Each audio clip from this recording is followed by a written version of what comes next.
They don't read minds, they read patterns. If you've ever met someone who quietly clocks the room, asks one question that changes your whole answer, and then predicts the ending before you've even hit the middle, you might be looking at an INFJ. In this video, I'm breaking down 5 hidden habits, the subtle, everyday moves that signal an INFJ's intuitive mastery. Some people call it manipulation, others call it magic. I call it covert genius. Stick around because at the end, I'll give you a 1-minute self-audit to see which of these habits you use and which one to build next. First off, there's precision mirroring, or as I like to call it, weaponized empathy. Here's the quiet move that makes people think INFJs read minds. For a brief window, they align with you so precisely that your real story steps forward on its own. Think of it as active attunement rather than imitation. They match your cadence, soften or sharpen their tone to your level, and repeat 1 or 2 of your value-loaded words. Respect, loyalty, wasted time, fairness. Just once, cleanly. That small alignment lowers interpersonal friction and boosts the signal so motives, fears, and priorities surface without pressure or pushback. To skeptics, it can look like control. To INFJs, it's calibration, a short diagnostic before action. Example, you sigh. Work is exhausting. They reflect. Exhausting, like you're carrying something that isn't yours. Suddenly, you name the real issue. You're doing your manager's job. The power isn't in copying you, it's in choosing the right mirror at the right moment and then stopping. Here's the practical flow. First, notice the anchor word you emphasize or repeat. Second, echo it once to confirm the channel. Third, elevate with a single level-up question. What made that matter today? Or where did that start? And finally, exit the mirroring as soon as clarity appears. Ethical guardrails keep this from becoming manipulation. State your intent with a simple, I'm trying to understand. Avoid exaggerating emotions you don't share, and never hold the mirror longer than needed. A few field cues will tell you it's working. Your conversation partner starts offering concrete examples instead of headlines. Their pace relaxes, and their stance shifts from defending a position to exploring a pattern. Misused, mirroring feels creepy. Used well, it creates psychological safety and gives both people a cleaner map of what's actually happening. For self-audit, review a recent conversation. Which word did the other person repeat? Did you echo and elevate it? And did you exit once the signal was clear? If you've used or noticed this habit, drop calibrate in the comments and share what changed when you tried. And secondly, strategic silence, or as I like to call it, the gap test. Here's the move people often mistake for shyness or judgment. The INFJ lets the air settle right after a loaded statement, holding a clean 2 to 4 seconds of quiet so the truth has room to walk out on its own. The quiet isn't a power play, it's a diagnostic. When the noise drops, contradictions bubble up, motives reorder, and the other person instinctively fills the space with clarifications like, what I really meant was, or actually the problem is. That micro window gives intuition enough data to model what happens next. Critics call this passive-aggressive. Used ethically, it's the opposite. It's respect, because you're giving the other person the dignity of hearing themselves think in real time. The practical flow is simple. Frame the pause with a soft preface like, give me a second to think. Hold the gap without fidgeting, then follow with one precise probe, such as, what feels risky about that? Or, what changed since last week? And finally, reward the candor you uncover with, thanks, that helps. Watch for field cues that tell you the gap is working. The voice slows, examples replace slogans, a buried detail surfaces after actually, shoulders drop, or eyes track upward as memory replaces performance. Use guardrails so silence stays clean. State intent up front, never use quiet to punish, and don't stack pauses. 1 gap is a tool, 3 become intimidation. Calibrate to context, too. With anxious people, shorten the count and add reassurance. In text or remote calls, signal your thinking with a brief thinking or a nod, so the space doesn't read as disengagement. A quick scenario. Someone says, we should ship early. You hold the gap. They add, except payments is still flaky. And the real decision point finally appears. Self-audit for your next conversation. Where can you place one honest 4 count? Which single follow-up question will you use? And how will you acknowledge the answer so trust increases rather than phrase? If you've tried this, drop gap test in the comments and tell us what surfaced. Thirdly, anomaly logging. Think of it as tiny red flags and a long, long memory. This is the habit that makes INFJ foresight look spooky. They quietly log anomalies, small mismatches between words and behavior. shifted timelines, off-brand emotional spikes, and they don't confront them immediately. They file now and use later.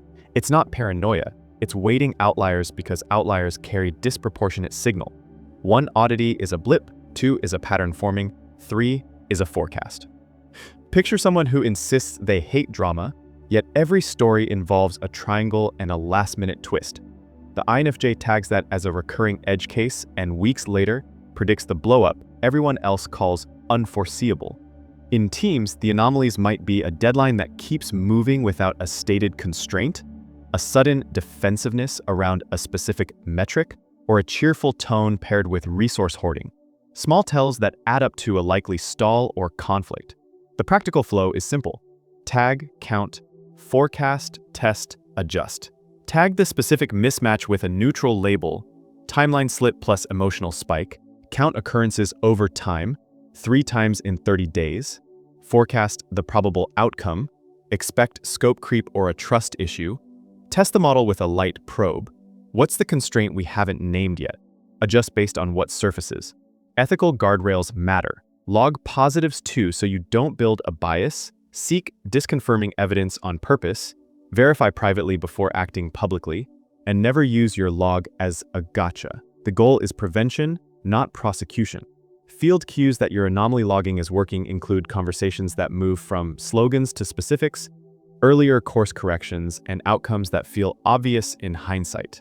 A quick self-audit, review the last week and list 3 small mismatches you noticed, ask which repeated, what outcome they point to if unaddressed, and what one respectful question could surface the real constraint now instead of after the damage. If you practice this, weight the anomalies in the comments and share 1 micro tag you're watching this month. And fourth, we've got decoy questions and double-track listening. Here's the conversational judo move that makes INFJs feel uncannily perceptive. Instead of how did it go, they ask a sideways, emotion or constraint-focused question. Which part drained you? Or what would you change if there were no consequences? That decoy question loosens the scripted recap and reveals the live signal underneath. While you answer, they track 2 channels at once. Track 1 is content, the nouns, events, and examples you choose. Track 2 is delivery, your pacing, where you slow down or speed up, what you skip, the tense shifts, hedges, like kind of, sudden laughter after something serious, or the single name you glide past. Put together, content maps the narrative, and delivery maps the motive structure. That's why this signals intuitive mastery. It surfaces the thin ice in your story without confrontation, and lets the INFJ forecast what will matter next.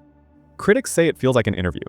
Used well, it's boundary protective, not interrogative, because the goal is informed empathy before investment. A quick scenario. You say, all good, we aligned, but your pace spikes when Jordan comes up, and you offer 0 examples. The INFJ's decoy is, when did your energy drop?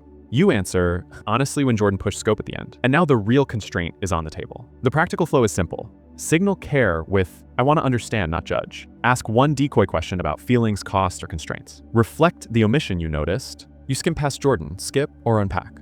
Pin down 1 concrete example, then exit and summarize in 1 line, so the person feels seen rather than examined. Field cues it's working include more specifics, calmer pacing, and a shift from defending a position to solving a problem. Guardrails. Don't stack decoys, honor a skip, and never use what surfaces as gossip fuel. Self-audit after your next conversation. List the content you heard, list the delivery signals you noticed, name the single follow-up you'll ask next time, and decide when to exit. Fifthly, disappear to synthesize, or as I like to call it, the vanishing act. Here's the move that gets mislabeled as ghosting, but is actually the engine of INFJ clarity. After a surge of input, they step back on purpose, reduce stimulation, and let their mind render a clean model. Then re-enter with a crisp plan that collapses weeks of drift into 1 decisive path.